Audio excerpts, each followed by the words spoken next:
Bonjour à tous, c'est déjà la 4e saison du nouveau programme. Et pour commencer, je vous emmène à l'ouest de Paris, par les tours, logements et nuages. Bienvenue dans ce 13e épisode.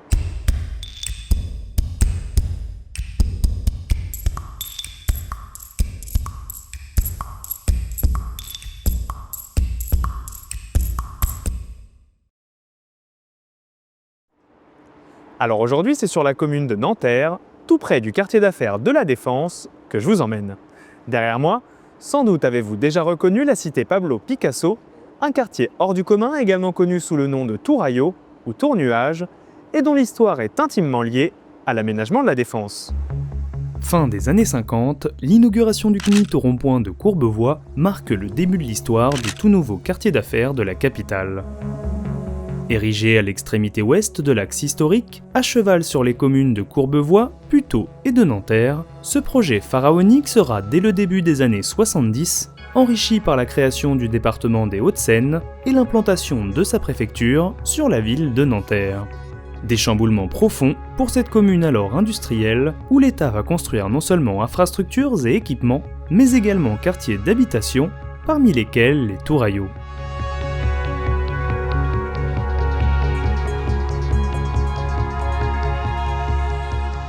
Ce n'est en effet pas la ville de Nanterre qui entreprend la construction des Touraillots, mais l'EPAD, l'établissement public pour l'aménagement de la région de la Défense. Piloté par l'État, cet organisme se voit octroyer à sa création en 1958 une immense zone d'intervention qui dépasse largement, vous allez le voir, les limites du quartier d'affaires. S'étendant sur près de 5 km de long et jusqu'à 3 de large, ce périmètre se déployait en effet sur 760 hectares, de quoi rentrer centre d'effort l'île de Nantes, la cité de Londres et même le district financier de Manhattan. Il se divisait en une zone A, où sera construit le quartier d'affaires, et une zone B, située presque intégralement sur Nanterre, que l'EPAD aura pour mission de restructurer intégralement. Entre la préfecture et le quartier d'affaires, un secteur en particulier va faire l'objet des plus grandes ambitions, le secteur B1.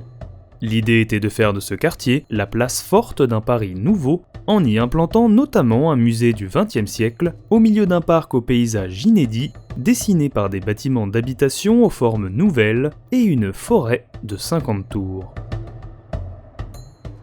Et même si le musée finira par se faire au centre de Paris, donnant naissance à Beaubourg, l'ambition de ce morceau de ville futuriste sera tout de même maintenue par l'EPAD et prendra la forme d'un nouveau quartier, établi autour de ce qui est alors le parc départemental de la Défense.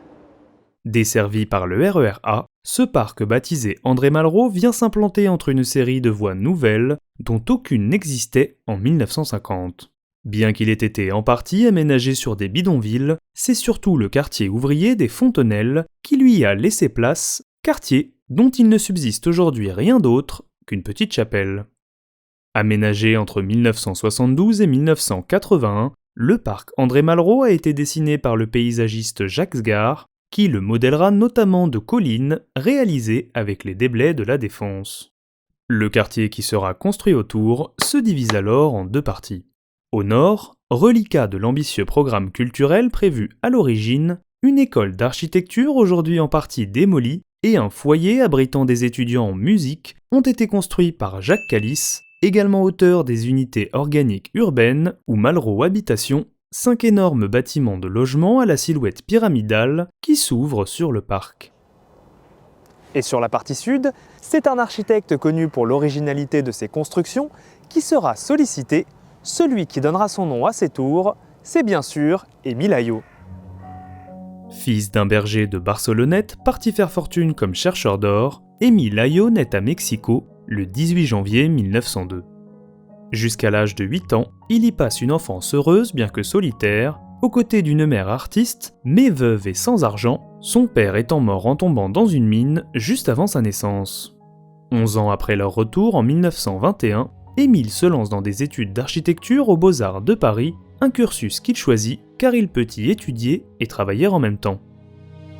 Il démarre ainsi dès l'année suivante une carrière longue de 10 ans chez André Ventre, qui l'introduit dans la haute société artistique et culturelle de l'époque. L'architecte travaille bientôt avec de grands noms de la haute couture comme Coco Chanel et se fait remarquer en réalisant le pavillon de l'élégance à l'exposition internationale de Paris en 1937. C'est la première vie d'Émile Aillaud. Car après la Seconde Guerre mondiale, la nature de ces projets va changer radicalement, l'architecte s'engageant alors dans la construction du logement de masse. Mais lui veut faire des grands ensembles différents, éviter la monotonie et l'austérité de ce qui se construit à l'époque.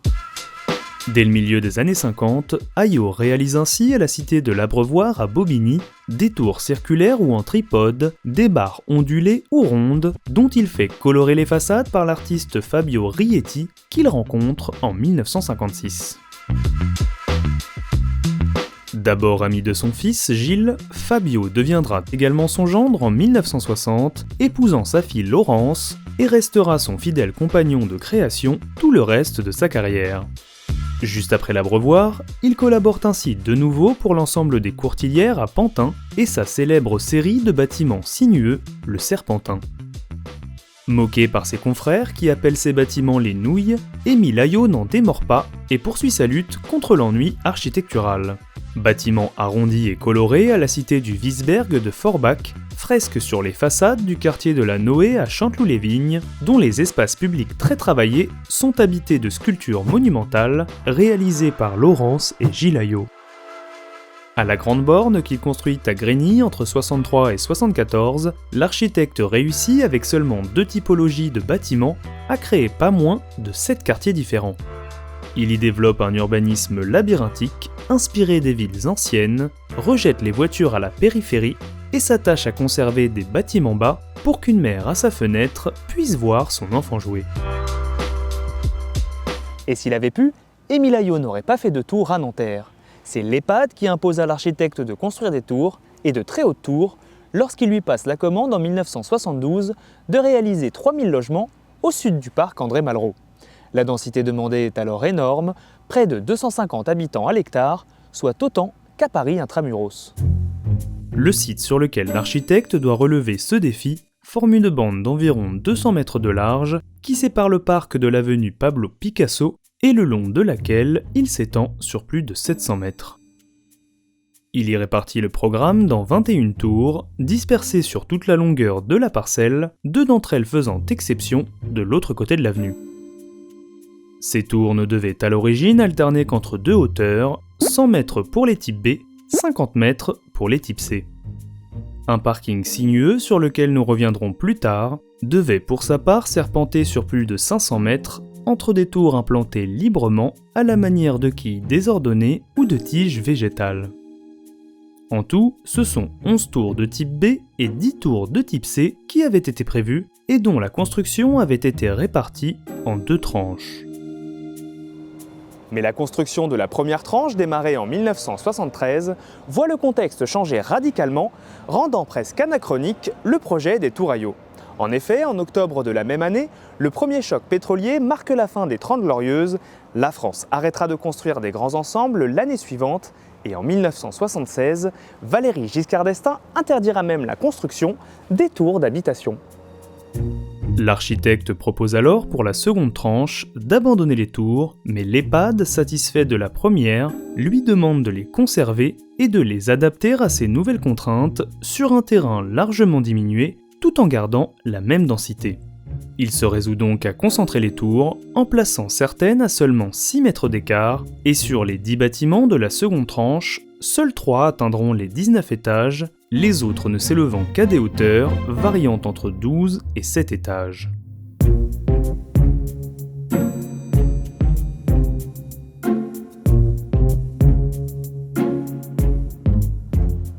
La construction des tours Aillaud s'achèvera ainsi en 1981 avec un résultat largement différent du projet initial et moitié moins de logements que prévu. L'ensemble accueille aujourd'hui environ 5000 habitants au sein de plus de 1600 appartements répartis dans 18 tours. Situées à seulement 500 mètres de la Grande Arche, les tours s'insèrent dans le quartier du Parc Sud, également nommé Pablo Picasso, qui dépasse le seul cadre des tours Aillaud et dont certains bâtiments ont par ailleurs été réalisés par le même architecte. Quelle que soit leur hauteur, les tours partagent pour y revenir toute la même forme, mais sont orientées de manière différente à chaque fois, créant une diversité de situations. Percées sans ordre apparent de fenêtres aux formes singulières, elles sont surplombées d'un édicule en toiture, pyramidal uniquement sur celle de la seconde tranche. Lorsqu'ils ne donnent pas directement sur la rue, ces bâtiments dont l'accès se fait par de petits porches creusés dans leur épaisseur sont enfin desservis par deux voies dont les noms font directement référence à l'œuvre de Picasso, Les allées de l'Arlequin et des Demoiselles d'Avignon.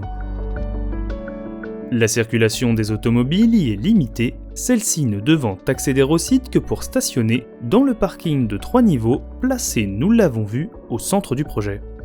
Il offre sur sa toiture un espace de liberté de près de 10 000 m², sorte d'avenue piétonne de 30 mètres de large, entièrement dédiée au jeu. Semi-enterré, cet équipement s'insère pour finir dans le dénivelé de 10 mètres descendant vers le parc, le plaçant ainsi soit à niveau, soit en terrasse, situation dans lesquelles divers escaliers le raccrochent au sol. Autour de cette pièce centrale qui permet d'évincer complètement les voitures du quartier, Émile Aillot et son équipe vont dessiner avec soin chaque mètre carré laissé libre et accompagnés du paysagiste Michel Corajou, ils vont créer le grand ensemble aux espaces extérieurs les plus travaillés. Dans l'intention de faire de la cité un prolongement du parc, Émile Aillot défend pour commencer avec passion la présence de beaucoup d'arbres en faisant plan terrain pour chaque logement construit, qu'il numérote même d'une petite plaque d'émail, une invitation à s'enraciner. Tout autour, l'architecte conçoit jardins et sols comme de véritables sculptures qu'il modèle de collines pavées formant allées, placettes fermées et chemins creux. Elles lui permettent de développer un environnement organique, vision d'un espace poétique d'abord conçu pour les enfants, où ils pourraient jouer et s'épanouir librement autour de poires ou de tortues géantes, voire même d'un serpent, tous dessinés et réalisés par Laurence Aillot. L'architecte traite enfin les sols comme de véritables façades, utilisant une diversité de matériaux et les agrémentant de dessins géants, uniquement perceptibles depuis les fenêtres des appartements, certains cachant même des références antiques, comme celle du danseur étrusque de Tarquinia.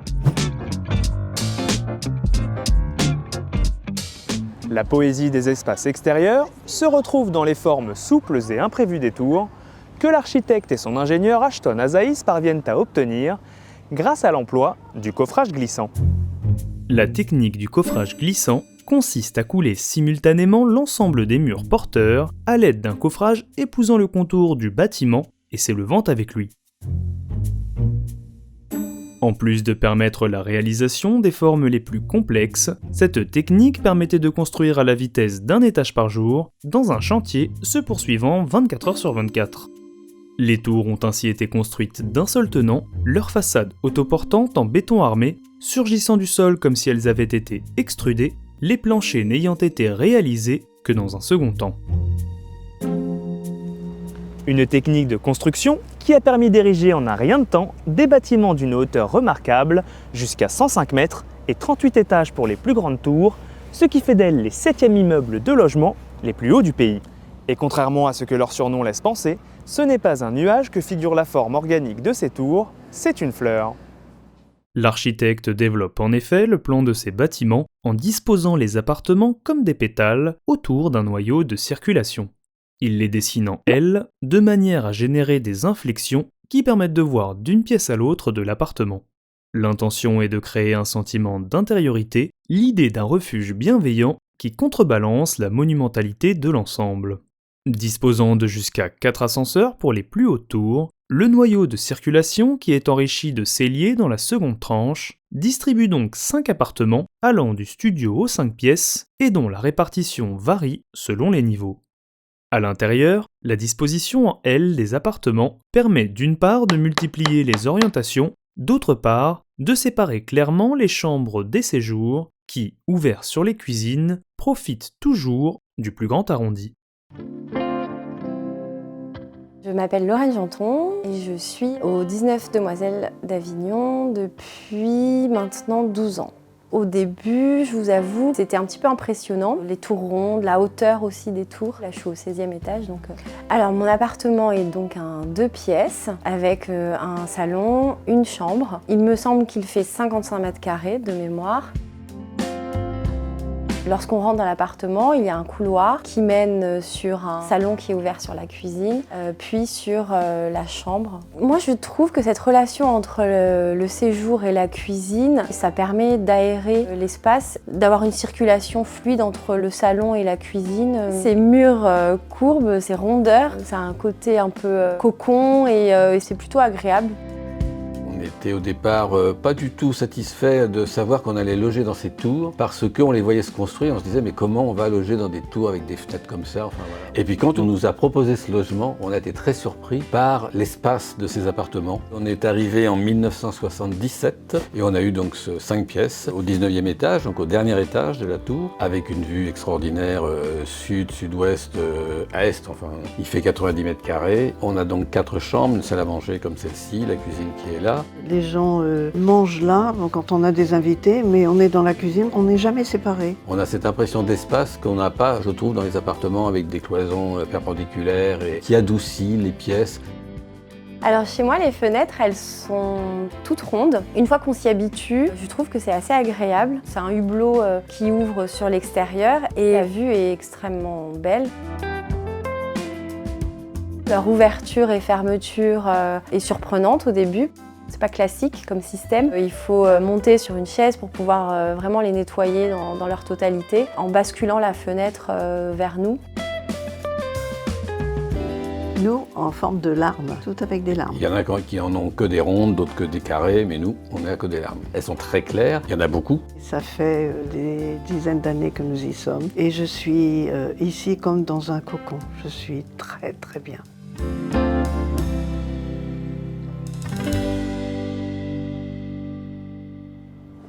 Comment loger l'innombrable sans rendre tous semblables les individus? Thème cher à l'architecte, les fenêtres sont ici le moyen d'affirmer le caractère unique de chaque appartement et de ses occupants. Car pour Émile Ayo, inutile d'imposer la même fenêtre orthogonale à tout le monde quand la plasticité du béton permet d'y faire des empreintes de la forme que l'on veut. Parmi toutes celles qui l'imaginent, 3 ont effectivement été mises en œuvre, rondes, carrées aux bords arrondis et feuilles de sauge, régulièrement interprétées comme une larme ou une goutte. Constituées d'un unique pan de verre épais d'une largeur d'1,20 m, ces fenêtres s'ouvrent, vous l'avez vu, en pivotant autour d'un axe horizontal, système qui permet de supprimer les montants verticaux obstruant la vue des modèles classiques au profit de menuiseries métalliques que l'épaisseur de seulement 2 cm rend presque invisible. Ces perforations sont ensuite disposées de manière différente à chaque étage, dans un désordre apparent, combiné de façon à ce qu'aucune ne se retrouve au-dessus de l'autre, rendant chacune des 12 000 fenêtres de la cité absolument unique. Désireux de créer un décor inédit, l'architecte propose ici à son ami Fabio Rietti de peindre les façades de manière à en diminuer la monumentalité, la hauteur et la monotonie. Il ne s'agit non pas de créer des tours nuages, mais des tours paysages qui le fabriquent plutôt que de le refléter, à l'inverse de celles toutes proches de la Défense. Pour reprendre les termes de l'architecte, il ne s'agissait pas de faire un camouflage ou du coloriage, mais bien d'imprimer une identité propre à chaque tour. Rietti figure un ciel avec des nuages, de temps à autre traversés de verdure et représentant différents moments de la journée.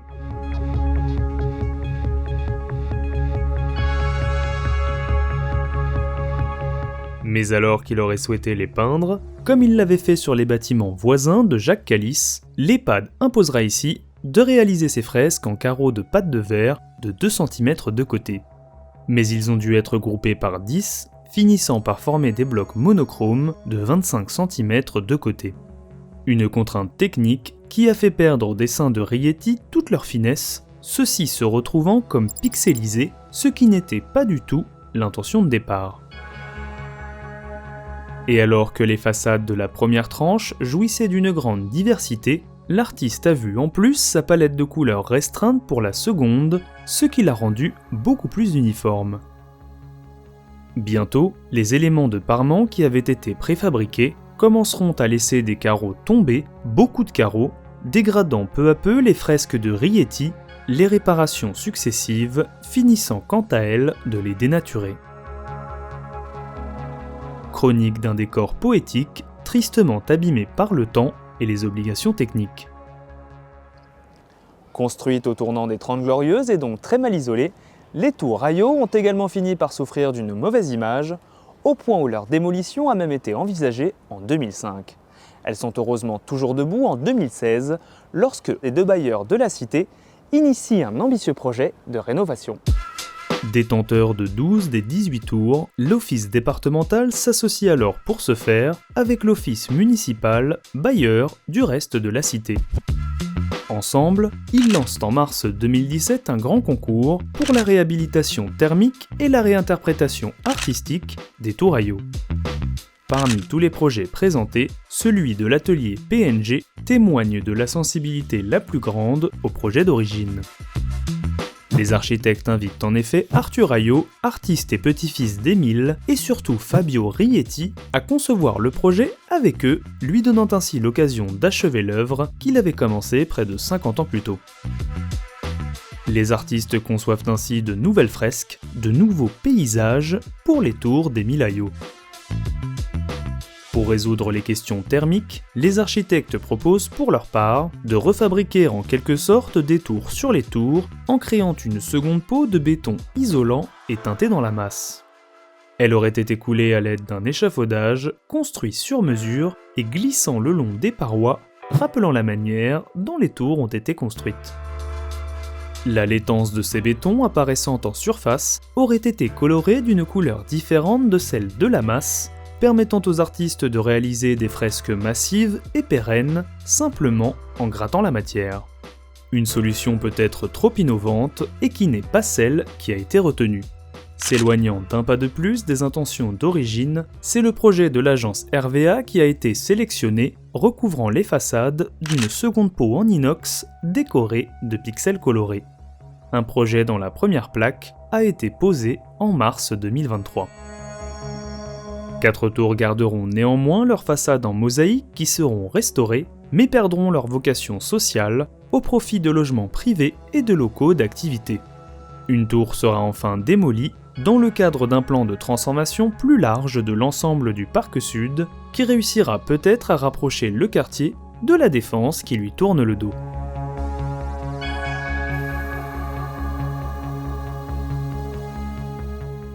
Témoins de l'insouciance et de la générosité de leur époque, les tours Ayot ont suscité la controverse dès le début de leur existence. Labellisées patrimoine du XXe siècle en 2008, elles sont aujourd'hui devenues un véritable emblème de la ville de Nanterre et du Grand Paris, attirant les regards de tous horizons. On les voit ainsi apparaître dans de nombreux films et séries, notamment Neuilly-sa-Mère sorti en 2009 et sa suite, certains même réalisés par des habitants du quartier auxquels les documentaires donnent la voix par ailleurs, et ce, depuis qu'elles sont habitées. J'ai trouvé que c'était l'an 2000 dans un mauvais bouquin de science-fiction. Une architecture qui fascine, décors de publicité de Zlatan Ibrahimovic, et bien sûr de clips de rap, comme ceux de Booba ou de Jul, où avait d'ailleurs figuré le jeune Naël, habitant tout près, quelques semaines avant sa mort tragique. Émile Ayot, pour sa part, qui restera l'un des rares architectes à avoir ouvert une brèche dans l'univers bétonné et conventionnel de son temps, s'éteindra le 29 décembre 1988, cette cité restant son dernier grand projet et lui faisant l'honneur peu courant de porter son nom. Un architecte qui aura gardé jusqu'au bout une démarche poétique, unité de toute une œuvre et de toute une vie, mais dont les idéaux se heurteront violemment à la crise sociale post-30 Glorieuses, certains de ces projets devenant même des symboles de l'échec en France des grands ensembles. Lui survivant plus de 30 ans, Fabio Rieti disparaîtra pour sa part le 17 mars 2020, laissant derrière lui une ultime réinterprétation de ses tours, un rêve que la réalité aura fini de nouveau par rattraper.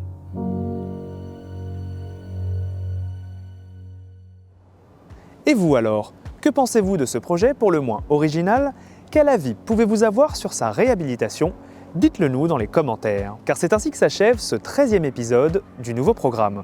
Surtout pensez à vous abonner et à partager cette vidéo autour de vous, c'est très important pour nous. Si vous le pouvez bien sûr, soutenez-nous sur Tipeee ou Helloasso, en l'échange de quoi nous vous offrirons les stickers dessinés par Mina Malin. Pour ma part, comme d'habitude, je vous donne rendez-vous très bientôt pour le prochain épisode du nouveau programme.